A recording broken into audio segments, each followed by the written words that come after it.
বিশ্ববাজারে জ্বালানি তেলের দাম বাড়লেও বাংলাদেশে আপাতত দাম বাড়ানোর কোনো পরিকল্পনা নেই বলে জানিয়েছেন বাণিজ্যমন্ত্রী খন্দকার আব্দুল মুক্তাদির।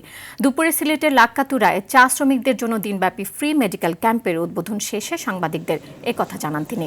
মার্কিন শুল্ক নীতি প্রসঙ্গে মন্ত্রী বলেন, সময়সীমা পার হওয়ায় নতুন নামে একই মাত্রার শুল্ক পুনর্বহাল করা হয়েছে, ফলে তৈরি পোশাক রফতানিতে পরিস্থিতির কোনো পরিবর্তন ঘটেনি।